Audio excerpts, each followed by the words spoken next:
Welcome చేసే పరిస్థితి కూడా ఉందని మనస్ఫూర్తిగా తెలియజేసుకుంటున్నాను. రైట్. పసుపులేటి సురేష్ గారు, ఇవన్నీ ఓకే, కానీ కింద స్వామివారి పాదాల దగ్గర అలిపిరి దగ్గర మీరు ప్రోత్సహించి కట్టిస్తున్న ముంతాజ్ హోటల్ దాని నిర్మాణం తిరిగి కొనసాగుతోంది. ఏదో లీగల్ ట్యాంగిల్ ఉండటం వల్ల వాళ్ళని ప్రభుత్వం ఏం చేయలేకపోతుందనే మాట వినిపిస్తుంది.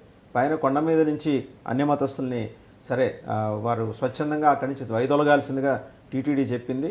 వాళ్ళకి వీఆర్ఎస్ ఆప్షన్ ఇచ్చింది, లేదంటే వేరే చోట గవర్నమెంట్ వేరే డిపార్ట్మెంట్కి వాళ్ళు ట్రాన్స్ఫర్ మీద వెళ్ళొచ్చు, ఆ అవకాశం ఇచ్చింది. కాదంటే డిసిప్లినరీ యాక్షన్ ఉంటుంది. అవన్నీ పక్కన పెడితే కొండ కింద ముంతాజ్ హోటల్ కన్స్ట్రక్షన్ ఏంటండి స్వామివారి పాదాల దగ్గర కరెక్ట్గా అలిపిరిలో?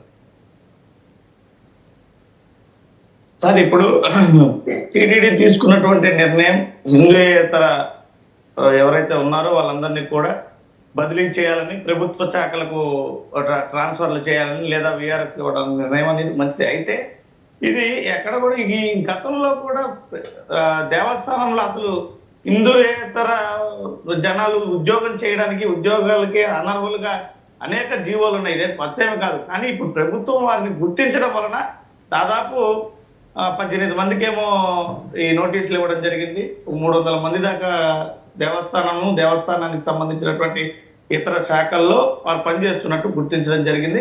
వారి మీద యాక్షన్ తీసుకోవడం జరిగింది. అయితే ఇది కొత్త ఏమీ కాదు. గతంలో కూడా మొదటి నుంచి కూడా ఏ ఉద్యోగ నోటిఫికేషన్ వెలువడినా, ఉద్యోగస్తులు తీసుకునే క్రమమైనా, ఇది శ్రీవారి సేవ చేసుకునేదానికి వచ్చేటువంటి వారికైనా ప్రతి ఒక్కరికి ఖచ్చితమైనటువంటి నిబంధన ఉంది.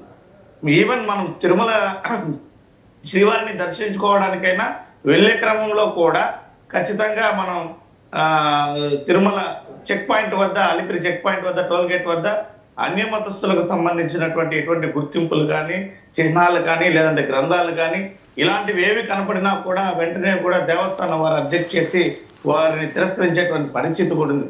అయితే ఖచ్చితంగా ఇక్కడ ఈ రకమైనటువంటి నిర్ణయాన్ని ఖచ్చితంగా హర్షిస్తాం. దీంట్లో ఎటువంటి అభ్యంతరము లేదు. ఎందుకంటే ఇక్కడ ఖచ్చితంగా భక్తుల మనోభావాలు, అదేవిధంగా హిందువులకు మనోభావాలు, దేవస్థానం ప్రతిష్ట ఇవన్నీ ముడిపడినటువంటి పరిస్థితి కాబట్టి ఈ నిర్ణయంలో ఎటువంటి తప్పు లేదు. ఖచ్చితంగా ఇలాంటి నిర్ణయాలు స్వాగతిస్తాం. అయితే టీటీడీ ప్రతిష్ట దిగజారేటువంటి విధంగా ఈరోజు అనేక పనులు జరుగుతున్నాయి. ఈరోజు విఐపీలకు ప్రాధాన్యత ఇవ్వడం కానీ, సామాన్య భక్తులకు ప్రాధాన్యత లేకపోవడం కానీ, ఇవన్నిట్లో కూడా ప్రక్షాళన చేసి భక్తులకు మరింత మెరుగైనటువంటి సేవలు అందిస్తే ప్రజలందరూ కూడా పసుపులేటి సురేష్ గారు, మీరు అన్న మాట నేను ఏకీభవిస్తాను. ఎందుకంటే మీరు చేసిన తప్పులు వీళ్ళు చేయొద్దని వాళ్ళకి చెప్తున్నారు. I really appreciate. మళ్ళీ మీ దగ్గరకు వస్తాను ఒకసారి. వైఎస్ఆర్ కాంగ్రెస్ పార్టీలో ఎక్కడ కూడా తప్పులు జరగలేదు సార్. సామాన్య భక్తులు మందలు తీసుకుని మీరు లోపలికి విఐపి దర్శనాలు చేయించారు, విజువల్స్ ఉన్నాయి. ఎందుకు దాని గురించి మీరు ఎంత తక్కువ మాట్లాడుకుంటారు? మళ్ళీ వస్తా. పార్టీ ఎమ్మెల్యేలు తీసుకెళ్లారు సార్. రైట్.